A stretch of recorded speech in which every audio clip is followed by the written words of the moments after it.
Hello there guys, my name is Jay or DA and welcome back to another episode of the Space Engineer Spotlights, where today we're looking at the Korako AV20 Corvette, designed by a guy called Ava. Now this thing is meant to be a light hybrid, like an air and space battle exploration Corvette that is designed for both use in atmosphere as well as the vacuum of space. So I must say, this thing to me it looks like the sports car of space, because it just looks really badass, and it looks like a small ship from far away with the way the black sort of outlines look and everything. It does look really cool.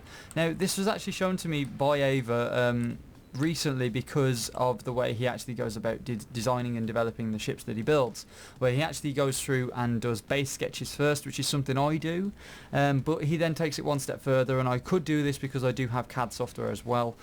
He goes up and actually models the stuff in some sort of CAD suite, which I'm not sure what he uses, to be honest, but he uses that, models them up, and he's able to then sort of figure out where everything's going to go before he actually builds it and gets a better idea of what it's going to look like and its overall size. Now this thing is really well equipped, to be honest, to just to do everything. It has one jump drive that has a distance of approximately 1400 kilometers. It has 4 Gatling turrets, 6 rocket launchers, 1 large reactor, 2 assemblers, 2 oxygen farms, 2 oxygen tanks, 2 oxygen generators, gravity elevators, and a fully conveyed and survival ready system. So it's pretty damn out there really, and again, for exploration this is perfect. You can travel around and you can shoot the crap out of people. It's brilliant. And we have all the features there to keep the ship up and running and well maintained as well. The only thing I would wish is, again, maybe have like a, I know he's got some sort of docking port somewhere, I think. Yeah, he's got a docking port underneath. Maybe if you're going to make the ship partially sort of survival ready, maybe give it a space to actually link up with a mining craft or something of the sort. But either way, I do love the design, and it just looks completely and utterly badass. I mean, just look at all the lines and the curves and all the jagged edges. It just looks absolutely awesome. And the fact that he's got the 2 different sort of atmospheres you can fly around in as well makes it even better. Now, the one thing I do like about his designs is he actually has a camera behind this pane of glass. Reason why is because if he gets shot, it just adds a bit more protection to this. He's also got some more cameras at the front as like extra cameras, so you can, you know, properly aim still even if one of the cameras is damaged and dead. We then have the oxygen farms tucked away at the side, which are well defended against the Gatling turrets. My only issue with these is if you're facing away from the sun, you don't particularly gain the full use of them, because as you can see, the one side gathers all the light and the other side doesn't. So yeah, my other thing is maybe again, for exploration, maybe make it so that power isn't as hard to come by as just using uranium. Maybe try and like squeeze in a solar panel or something. But again, I'm just being really pedantic at that point, because I'm just thinking of literally everything you'd need for an exploration craft, which this is not necessarily just out for being exploration. It is, as it says, battle and exploration. So this thing could be used in multiple roles, which is awesome. And for its size, it's just brilliant. I love how compact it is and how well done it is. So let's head on the inside, which, as you can see, we do have a staircase. If you just head over this dropper here, or collector, or whatever you want to call it. I forget the name of these things because I barely use them. But what we have here is we do have a double door system for an airlock. I'm just going to close the one door, and bear in mind I already have had a look at this craft in good detail before I actually started looking at this, so I know where a few of the things are and a few of the rooms are. So we have some personnel turrets here, which are prime place because they're difficult to shoot at if they're right around the corner. You don't particularly see them as you walk through until about this point, in which they would start shooting at you, which I think is awesome and a really well designed feature. I like that a lot, and the fact that it's just one entrance, no one can get in from any other side, and you've got that perfect defense there. Admittedly, they could get overrun if you had enough people, but still it would be quite difficult to get through this door with these 2 things activated and pointing at your face. So this is literally the first floor, which is like a sort of a meeting room lobby area. Then we have these it does say they're gravity elevators, but I don't believe they work as we are on a planet currently, or if they are meant to work in the way that I think gravity elevators work. But we go to the second floor down, which second floor, yeah. So I'm actually on the wrong floor here. No, there we go. Yeah, so if we actually go to the second floor down here, we actually have the sort of general area for controls and everything. Now, what do we have here? We have the antenna controls, the bridge lights, we have all doors, and we have antennas to toggle them on and off. So we have quite a lot of features here. We also have one of the coding mods in place here, which basically enables you to see the ship and what is damaged and what needs repairing, which is brilliant. Again, I like this a lot because these things just make everything that much easier to look at. They just give you a better overview, and I like the fact that this mod works so well that if I were to damage something, it would tell me there's some exterior damage to the ship and you know exactly where you're taking damage from, which is awesome. We then have the hull integrity, the system status, which is at 99% for some reason. We have the gyros, thrusters and weapons, and that basically just tells us how all of those sort of items are doing, and again, as they start to take damage, these will decrease with timer blocks and everything. So yeah, we do have a very well kitted out sort of area here with it's very compact again, but a very well use of space, I must say. And we then have this main sort of seat, which is freaking cool because we have these sort of screens here that sort of just sort of sit here, and there are some alarm systems that we can use. And again, we have full controls over the weapons, batteries which we do have, which could be recharged from the reactors, and then we just have control of the lights, the antennas on the outside, and then just a whole bunch of cameras, my god, and then just again just general turret controls and stuff. So you have actually like a lot of access to everything from this main seat, which is awesome. And of course this is probably where you'd fly from. So yeah, we have on the screens just general things, location, time, day, all that other stuff, the getting turrets where they're on and off, and everything else in their sort of systems. And then of course we have another view of the ship, which is cool. And we don't actually have any damaged blocks at the moment, but I'm sure if I were to hit something or shoot something, it would come up.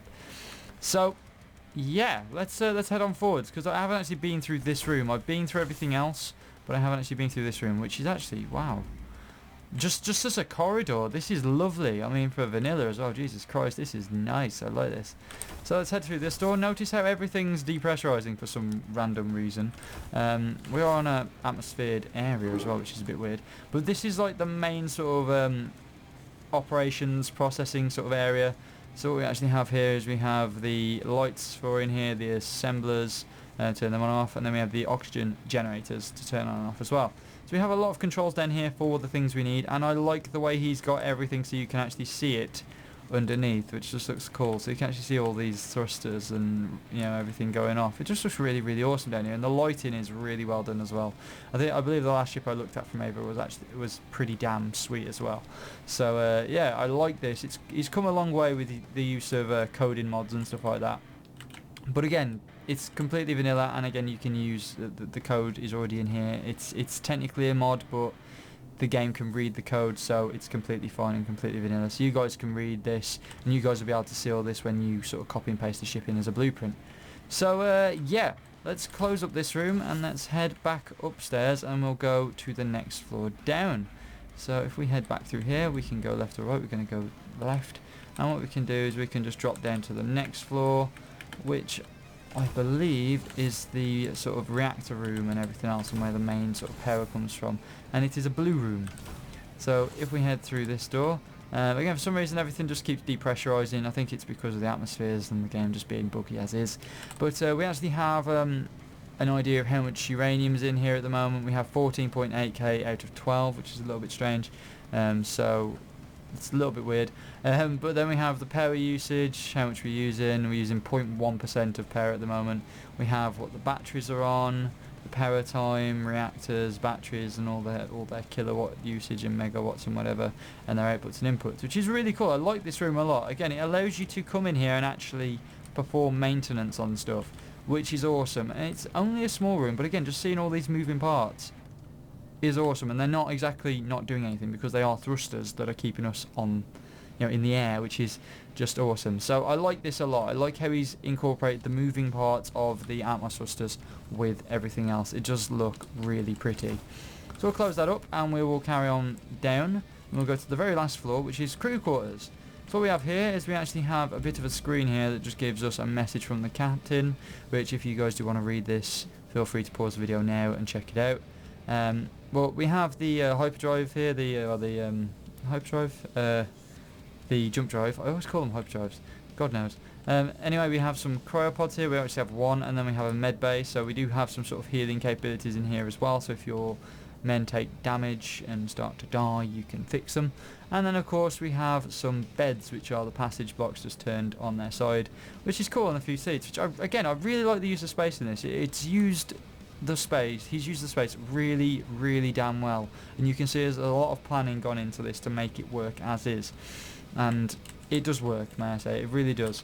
So what I'm going to do now is we're not going to really do we're not going to do like a test of sort of, you know, battling capabilities or anything. I might do if, you know, you guys want to see that, but what I'm going to do for now is just have a fly around, because this thing, may I say, does move freaking quick for the ship of its size. I mean, yeah, it does move, like, it does tilt and move, and it's got that sort of maneuverability capability on it, which is cool. I must say though, flying it around, it's a little bit drifty. Again, it's very swayy, but again, if I were to like bring it to the side and sort of start pushing it to the side, as you can see, it doesn't particularly slow down that quickly. We're only losing like 0.1 at the moment, and what you actually have to do is use the Atmos thrusters to really slow you down, or crash like I've just done. We've just took a whole heap of damage, and that again is because it's drifty, and I'm not particularly used to flying a ship this drifty, and I think it's, again, the Atmos thrusters sort of having some sort of impact on that as well. But it did take the damage quite well, actually. The front end's a bit destroyed, but we didn't really need that, did we? It does work, I must say, it does work. What we'll just do now is just try and push out of space to make sure it can still be capable of getting out of space, even if you've lost the whole front end, like I've just done. Weapons, we've still got access to the rockets, so we can use those. So we can just flurry rockets into people's faces, and we get that lovely sound as we fire them and they explode in the distance. But yeah, I like this craft, and again, we are getting there. We're getting higher and higher, ever so slowly. Yeah, so we're hitting about 1,000 meters in a little bit, but it's getting there quite slowly, I must say. We're just picking up speed again, so it may take us a while to get out of the atmosphere, and I'm hoping that just as we hit outer atmosphere with the Atmos thrusters, we can sort of get out. Whether we could just push up with the Atmos, that might get us up a bit quicker. Would it push us up a bit quicker? Yeah, we're actually slightly falling at the moment. That's probably because we've got no stopping thrust. Let's just use some stopping thrust to stop us in position and try and float upwards. We're actually falling downwards right now. Yeah, those Atmos thrusters are really struggling. Wanting to crash into everything, my god. Just stop it and see if we can actually punch out this atmosphere, which we are getting quite high now. We're actually building speed, so you have to like use the combination of W and space. So you get in the combination of the up thrust of the back thrusters as well as the up thrust from the bottom thrusters. So we're actually getting somewhere now. We're pushing back up to that point in which we started falling. So if you are to use this ship with reasonable speed, I would use W in space to actually get out into the atmosphere. Here we go, we've hit 1,000 meters now. So there are some quirks to this ship, because normally I'd just expect to hit W or space to get me out of an atmosphere, but obviously this doesn't have the power in one orientation to get you out on its own. So we have hit the limit on the speed now, and we are sort of slowly getting it. We are sort of partly at this atmosphere now, I feel. Let's tilt us up a little bit more now, shall we? And get out of this gravity field.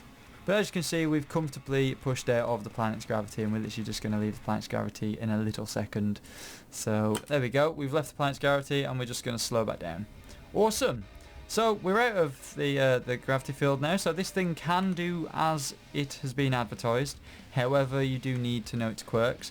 Other than that, I love this ship, and hopefully you guys do too. If you do, please go and check it out on the workshop. It's an absolutely brilliant ship. Ava is a really good builder, to be honest, and I do love some of the stuff he's built, and I may look at some other things to do workshop reviews of and stuff in the future.